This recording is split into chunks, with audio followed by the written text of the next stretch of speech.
เอากราบทักทายสบายดีเด้อสบายดีพ่อแม่พี่น้องหมุดสุขูสุขคนเนาะอ่ามื้อนี้บ่ตูนก็ยังอยู่ที่บ้านพี่น้องเนาะก็อยู่ในสวนนั่นแหละสวนกาแฟพี่น้องเอ้ยก็สิไปเบิ่งว่า มันยังน้อยหลายส่ำใดอ่าพอที่จะจ้างคนอื่นมาเก็บบ่จังซี่พี่น้องเนาะก็สิเบิ่งกาแฟว่ามันยังหลายบ่แต่ยังหลายก็บ่ตูนก็สิจ้างพี่น้องเนาะ ก็โดยรวมๆแล้วบ่ตูนก็รู้สึกแบบอีตนแม่ดอกแบบว่าเพิ่นเก็บผู้เดียวบ่ตูนสิมากับบ่ทันพี่น้องเนาะสิมาเก็บก็บ่ทันก็สิไปเบิ่งมันยังหลายส่ำใดพี่น้องเนาะเพราะว่ากาแฟก็มันยานมันล้นพี่น้องเอ้ยคือฝนตกจังซี่เวลาฝนตกปุ๊บแล้วมันแดดปุ๊บแล้วมันใส่บ่ได้เลยกาแฟมันแตกมันเน่า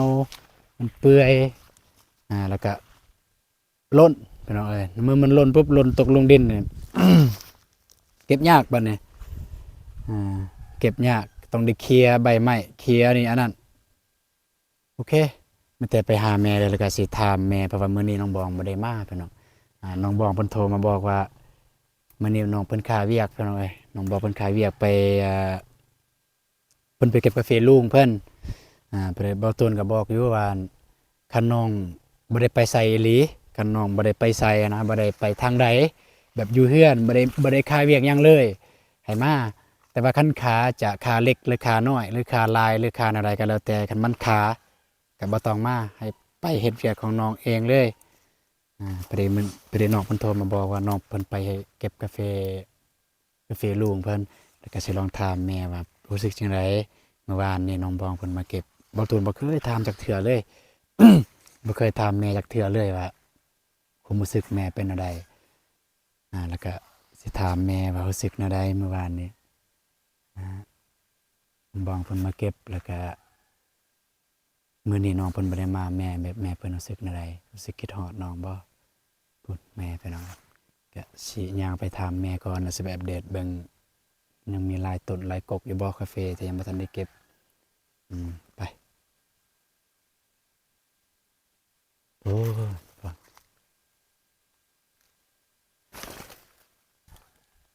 ก็ยังแต่เป็นแบบนี้ไปหน่อย แม่เพิ่นเก็บผู้เดียวก็มันจักจะแล้วซ่าแหน่จักหน่อยไปหน่อยอา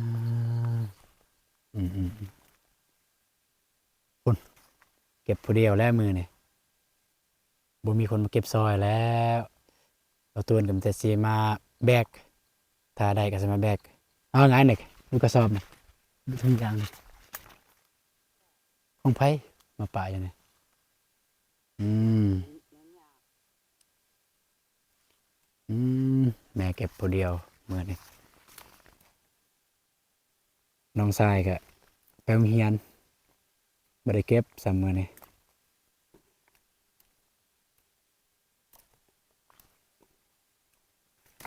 อืมสบายดีเด้อไปแม่เด้อ เด้อ่ามื้อนี้เก็บผู้เดียวเมื่อวานนี่น้องบองมาเก็บรู้สึกจังไดเมื่อวานนี่รู้สึกดีใจแหละดีใจเนาะ ได้ มื้อนี้น้องเพิ่นบ่ได้มารู้สึกจังไดบัดนี้เพิ่นก็เวียกแอนเพิ่นไปเฮ็ดเวียกเองอืมคิดฮอดอยู่บ่คิดฮอดอ่าเบิ่งแล้วน้องบองเนี่ยแม่รับได้บ่สำนั้น ได้ อืม ตามลิ้นพี่น้องเอ้ยตามแม่ลิ้นอืมบ่ได้ไปทางใดมื้อนี้โอเคขอบใจเด้อขอบใจใจ บ่เคยสัมภาษณ์แม่จักเทื่อพี่น้องเอ้ยรู้สึกอยากเขินอายจักหน่อยเดี๋ยว ต่อไปก็จะได้สัมภาษณ์เรื่อยๆโอเคพี่น้องมีแต่สิลงไปทางลุมกาแฟยังลายบ่ทางลุมยังโปะกาแฟ ที่bỏ có cái trẻ nằm thật lầy hoạt động ลายบ่คันลายแล้วสิจ้าง thì trang cơ anh này บ่ลูกสิจ้างนะคันยังลายมื้ออื่นสิซอกคนมาเก็บ nó rất lầy โอเคเดี๋ยวสิไปสำรวจเบิ่งก่อนพี่น้องเอ้ยว่ากาแฟมันน้อยหลายส่ำใดโอเคไปก่อนไปพี่น้องโอ้มันสุกมันพอกระเทินพี่น้องคันบ่เก็บตัวมันสุกผัดมันล้นแบบสุกกันนะกาแฟนี่มันสุกบ่พร้อมกันพี่น้องเอ้ยกาแฟนี่คือจังซี่แหละ มันสุกบ่พร้อมกันนี่คือจังซี่ยกตัวอย่างง่ายๆซะเอ้าตัวอย่างคือกกนี้กกนี่มันสุกบ่พร้อมกันนี่จังซี่มันสุกแต่สุกบ่หลายแต่ว่าสุกแห้งแล้วมากแต่มันสุกกันสุกแห้งคันเฮาบ่เก็บจังซี่มันหล่นมันแห้งประมาณนั้นพี่น้องเอ้ยเดี๋ยวสิสำรวจเบิ่งก่อนกันคือกกนี่โอเคกกนี่พี่น้องเอ้ยนี่กกนี่โอเคคันทุกกกเลยแบบนี้นี่โอเคโอ้ทางลุ่มไปเบิ่งทางลุ่มก่อนพี่น้องเอ้ยอ่า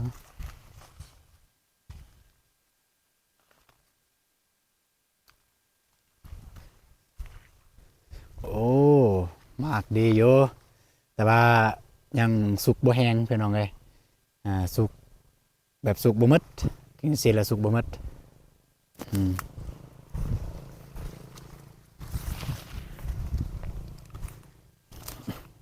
กาแฟมันหลายปีแล้วพี่น้องเอ้ยกาแฟ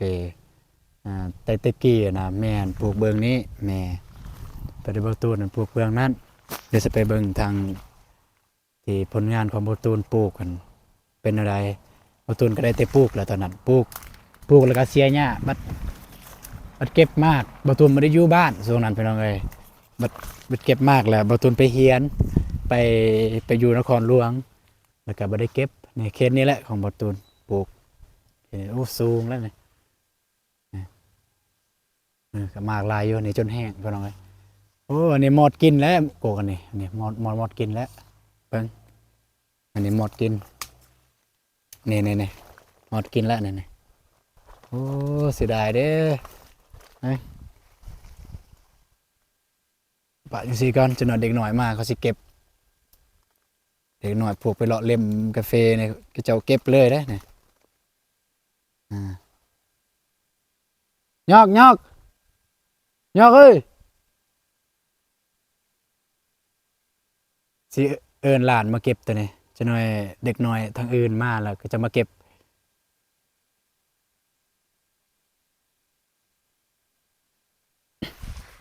โอ้เบิ่งพี่น้องไอ้คันบ่เชื่อนะคุมล้นคือจังซี่แหละอันยังบ่ทันได้เก็บล้นเลยนี่ล้นแล้วนี่เออเนาะอย่างจังซี่แม่นเบิดล้นแล้วพูนล้นเบิดเลย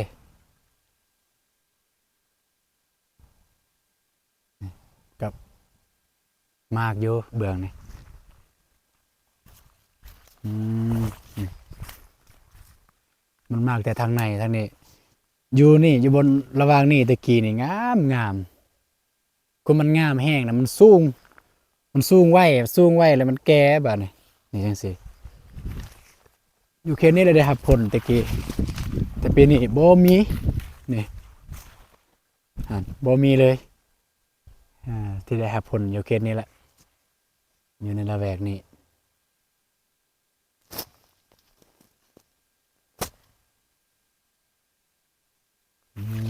นี่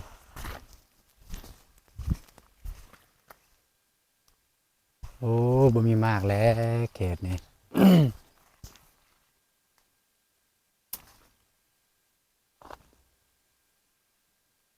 สิพอจ้างอยู่บ่เด้แนวนี้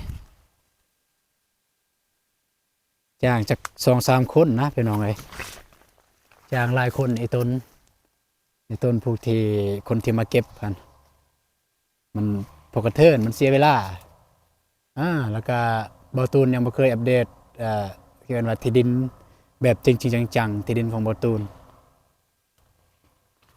ก็คืออยู่บนนี้แหละพี่น้องเอ้ยนี่คันอยู่ระหว่างนี้ก็ซื้อเส้นทางหั่นก็อยู่ระหว่างนี้เขตนี้ต้องได้ถมดินเพราะว่าอยู่หั่นก็มันหุบเข้าหุบลงถมก็ถมฮอดนี่ขนา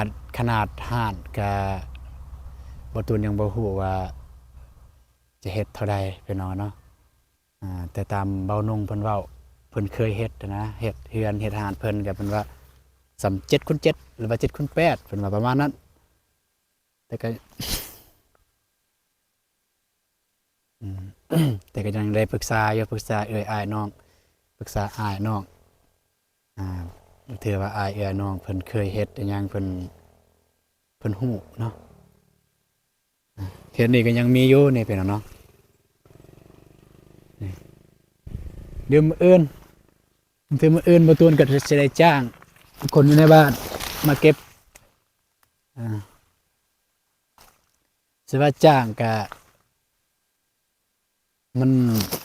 อันนั้นเกินไปก็ให้เจ้ามาซอยพี่น้องเอ้ยแล้วเฮาสิได้ให้เท่าใดก็ได้ประกอบส่วนเท่าใดนี่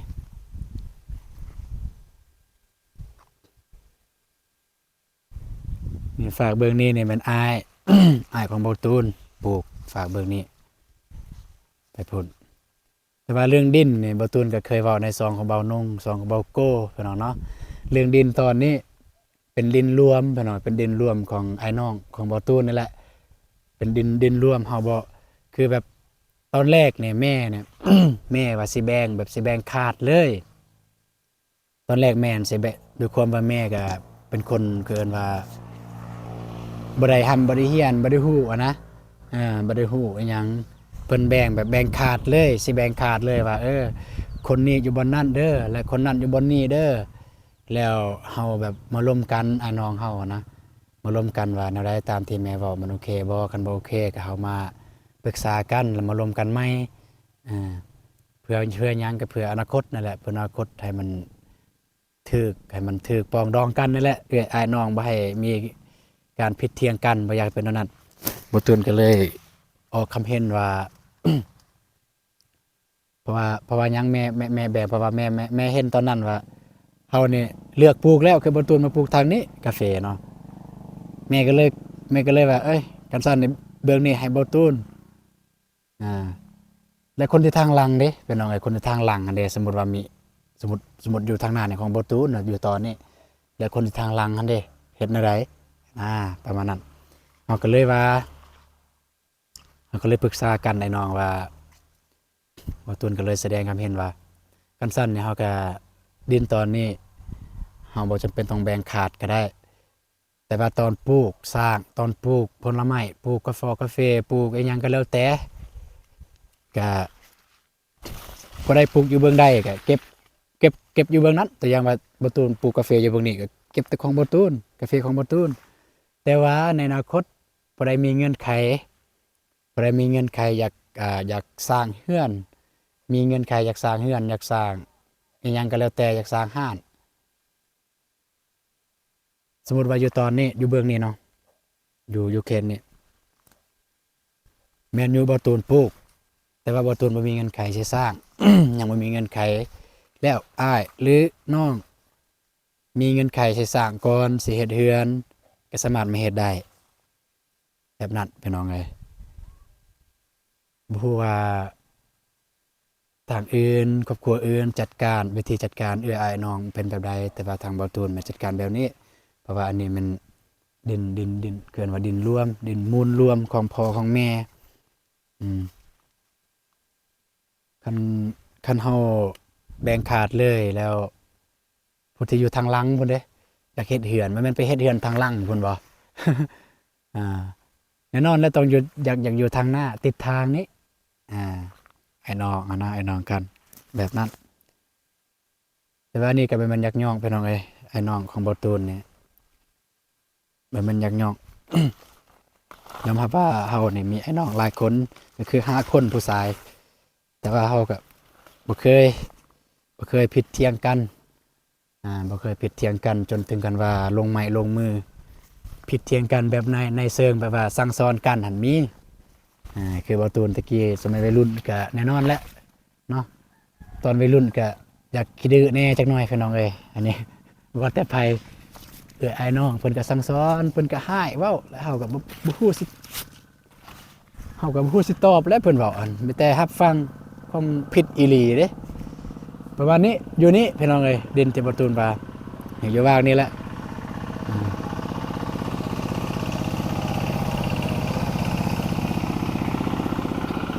ก็มีแผนบ่ตูนมีแผนก็ว่าสิถมดินก่อนพี่น้องเอ้ยหลังจากที่เก็บกาแฟนี่แล้วเพราะว่าอยู่ระหว่างนี้กาแฟก็บ่อยากงามปานใดอยู่บ้านเราก็สิถมดินก่อนมาพี่พุ่นถมดิน ขึ้นให้มันกายหน้าทางหน่อยนึงอ่าหรือว่าสำหน้าทางเลยสิถมประมาณนั้นพี่น้องเลยอยู่บนนี้แหละ นี่แต่พุ่นกระทมเลยมาเพหอดพุ่นเป็นสมุดจังสีพี่น้องเนาะสมุดบตุนปลูกเขื่อนอยู่นี่ปลูกเขื่อนอยู่นี่แล้วยังมีทีวางและเอื้อยอ้ายน้องอ้ายน้องอะนะเพิ่นอยากมาปลูกใกล้ๆกันก็ได้ใกล้กันก็ปลูกอยู่บนนี้ทางล่างเขายังใส่นำกันพี่น้องเลยแล้วแต่ผู้ใดอยากปลูกหยังก็ปลูกยกตัวอย่างว่ากกมีมากจังซี่กกกินมากคือกกอันนี้ก็มันบ่มันบ่ มันบ่จำเป็นต้องว่าผู้ใดปลูกผู้นั้นกินแล้วคนที่บ่ได้ปลูกบ่ได้กินกินน้ำกันก็กินมาก แต่ว่ากกกันคือกกกาแฟเนี่ยครับผู้ใดปลูกกกใดก็ไปเก็บกกนั้นแล้วก็ไปขายอืม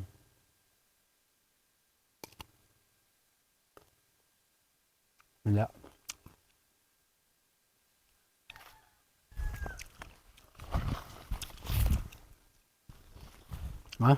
มาบอกเรื่องแม่ของบ่ตูนต่อบ่ตูนบ่เคยหยอกนะแบบแม่บ่ตูนบ่เคยหยอกแม่ว่าแม่ได้เรื่องบ่ตูนบ่เคยหยอกแม่เรื่องแบบว่าผู้แสบผู้สาวจังซี่บ่เคยเมื่อกี้นี่ถามหยอกแน่แล้วก็ถามแท้แน่แม่เพิ่นรู้สึกจังใดแต่ด้วยเพิ่นแสดงอาการไงเพิ่นดีใจแล้วพี่น้องไงแม่ดีใจแม่บ่ตูนดีใจแล้วอืมไปกลับพี่น้องเอ้ย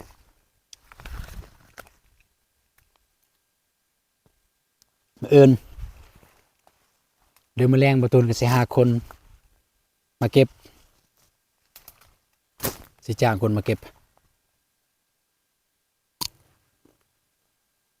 เพราะว่าลำพังแม่ผู้เดียวก็เก็บเนี่ยหมดแล้วนะแต่มื้ออื่นน้องบ้องเพิ่นว่าสิมาแล้วก็ลืมบอกกันพ่อแม่พี่น้องเนาะยานว่าพ่อแม่พี่น้องคิดว่าเบาตูนบังคับน้องบองมาเก็บกาแฟนะ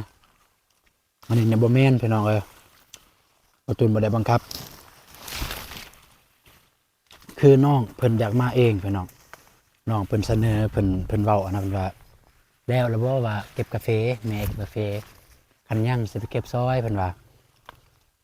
แต่เบาตูนก็ถามว่าคันน้องบ่มีเวียกหั้นนะบ่ได้ค่าหยังน้องบ่ได้ค่าหยังก็มาแต่คันค้าก็บ่ต้องมากับสู่คนสู่มีเวียกแน่แต่ว่าน้องเพิ่นว่าบ่มีคันนอกเพราะว่ากาแฟน้องเพิ่นเก็บแล้วนะหอบหนึ่งหอบสองยังรอท่าหอบต่อไปหอบที่สุกอีกต่อไปก็รอท่าหอบต่อไปเพิ่นว่าบ่มีคันสิมีก็สิไปรับจ้างเพิ่นว่าสิไปรับจ้างพอดีบ่ตุนก็ว่าคันสั่นสิบ่ตัดรายได้เจ้าบ่เจ้าอยากไปรับจ้างสิมาเก็บกาแฟเพิ่นว่าบ่เป็นหยังเพิ่นว่าอยากซอยอยากซอยแม่บ่ตุนมาเก็บกาแฟเพิ่นว่าแล้วบางตูนก็เลยรู้สึกว่าน้องเพิ่นตั้งใจอยากมาอีหลีนะก็เลยบ่อยากตัดบ่อยากขัดบ่อยากแรงน้ำใจว่าซั่นซะบ่อยากแรงน้ำใจน้องเพราะน้องเพิ่นตั้งใจอยากมาอีหลีนะ เลยให้มาแล้วก็มื้อนี้น้องเพิ่นมาบ่ได้ไปเก็บกาแฟลุงเพิ่นว่าแต่มื้ออื่นกันบ่ได้ไปทางใดก็สิได้มาอีกบางตูนก็สิลงไปรับน้องเพิ่นอืมนี่วันนี้น้องซ้ายได้เก็บเมื่อวานเนี่ยสิแมนปะอยู่นี่เลยเด็กหน่อยเห็นพอดีเด็กหน่อยเอาไปกินจ้อยแต่ว่าทางนี้นี่แล้วทางนี้แล้วยังแต่นี่ไปพุ่นพอดีแล้วมื้ออื่นจะได้หาคนมาเก็บไปหน่อยถ้าน้องบองเพิ่นมากอะถ้าเพิ่นบ่มีเวียกก็ให้เพิ่นมาแต่เพิ่นมีเวียกก็ให้เพิ่นไปทางอื่นหรือแบบแต่เพิ่นเมื่อยก็ให้เพิ่นพักผ่อนพี่น้อง แล้วก็เมื่อวานนี่บ่ตูนว่าสิลงไปไลฟ์สดสิได้แจ้งอยู่บนนี้เลยพี่น้องเอ้ยเมื่อวานนี่บ่ตูนว่าสิลงไปไลฟ์สดอยู่เฮือนน้องบอง แต่ว่าน้องเพิ่นนั่นมันคันถึกคนแมงบ้งคันแบบคันอะไรนะคันอยู่แบบอยู่บ่ม่วนแต่ว่าน้องเพิ่นก็โทรมาอยู่ว่าสิลงมาบ่เพิ่นว่าก็โทรมาถามแต่บ่ตูนก็ว่าได้แล้วบ่ลงไปให้น้องพักผ่อนเลยไอ้ต้นน้องเพิ่นเมื่อยเพิ่นเอาไว้ลงไปน้องยังนอนพักผ่อนนะลงไปนอนน้อง บ่ได้พักผ่อนบ่ตูนก็เลยบ่ได้ลงไปแต่ว่ามื้อแลงมื้อแลงคันน้องเพิ่นบ่ได้เป็นอีหยังนะก็สิลงไปไลฟ์สดก็อย่าลืมพาเบิ่งพี่น้องเอ้ยแล้วก็ซองบ่ตูนเนี่ย บ่สามารถเปิดซุปเปอร์แต่งประมาณแก้ไขแล้วเบิ่งได้เนาะแบบคือแบบบ่มีบอลเปิดบางเทื่อก็สิได้ไลฟ์สดทางซองเบาโก้พี่น้องก็อย่าลืมติดตามเบิ่งบางเทื่อเบาโก้เพิ่นมาก็จะมีเบาตูนเบาโก้อยู่หั่นแล้วก็น้องบองน้องอำพรจะได้ไลฟ์สด4คนก็มาพูดคุยนั่นแหละพูดคุยทักทายสบายดีอ่า นี่แต่ว่าส่วนหลังบ้านบ่อตูนก็มีครบอยู่หมากสมโอยังก็มีตะกี้ให้มีครบกว่านี้พี่น้องตะกี้นี่บ่ได้อึดตอนนั้นเพิ่นกาแฟเนี่ยมันทันได้ใหญ่พี่น้องเอ้ยบ่ได้อึดเลยอยู่นี่มีหมักหมักแตงหมักข้าวโพดหมักหยังครบสุดเขาเพียงแต่เขามาหลังบ้านในหลังสวนเนี่ยอยู่ในสวนนี่มีเบิดละมีเบิดครบสุดเลยเดี๋ยวนี้ก็มีอยู่แต่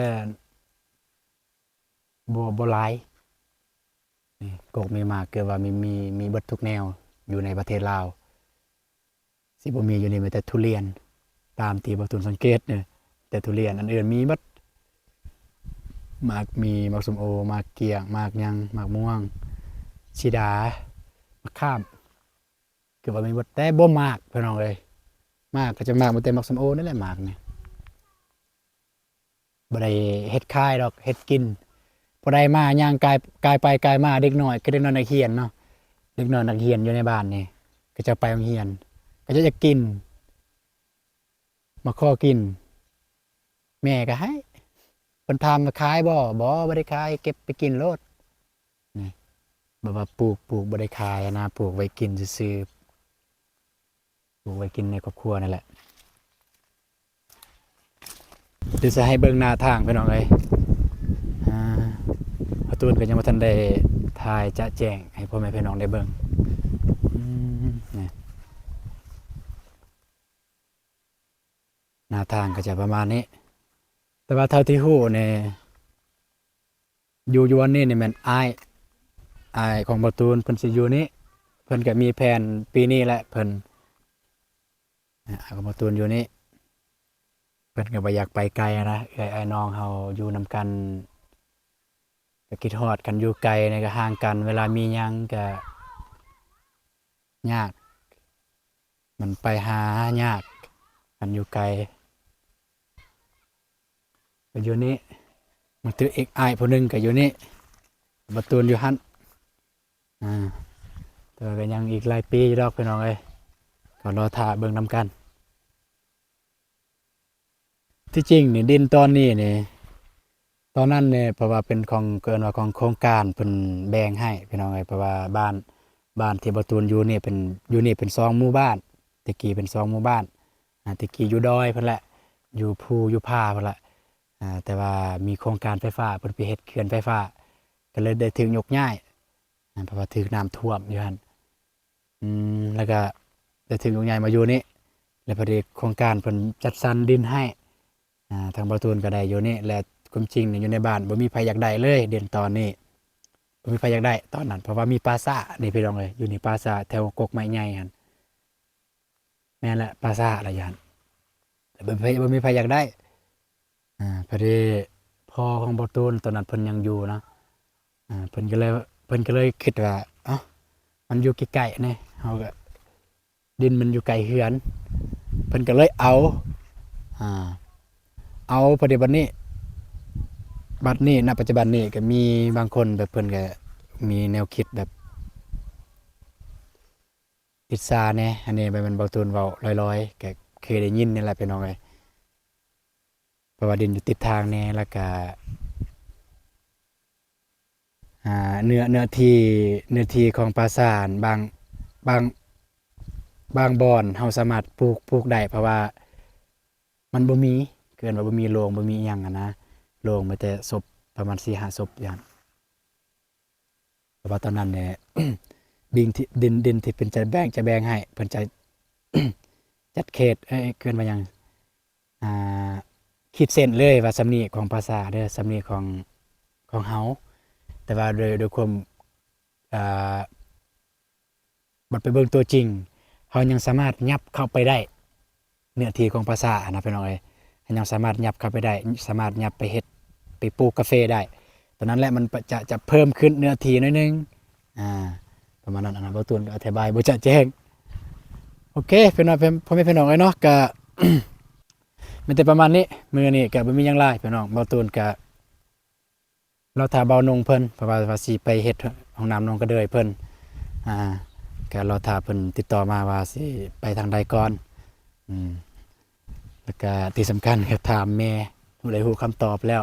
บ่ตูนยังบ่เคยถามหลังไมค์ก็บ่เคยถามแม่ว่าถ้าสมมุติบ่ตูนกับน้องบองเอากันนี่แม่สิว่าจังใด บ่ตูนยังบ่เคยถามเทื่อ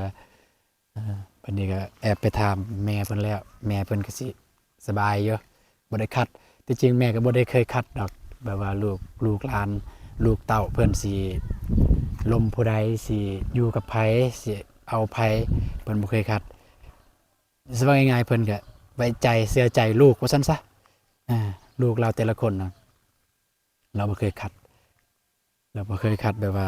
บ่ให้เอาเด้อไปอยู่กับผู้นี้บ่ให้ลมกับผู้นั้นเราก็บ่เคยคัดเพียงแต่ว่า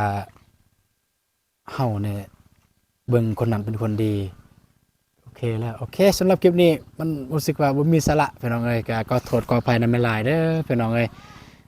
บ่มีสาระจักหน่อย เอาสำหรับคลิปนี้ก็สิขอจบคลิปเพียงเท่านี้พี่น้องเนาะแต่ว่าเจอกันในคลิปต่อไปคลิปนี้บ่าวตูนขอกล่าวคำว่าสบายดีเด้อพ่อแม่พี่น้องเอ้ย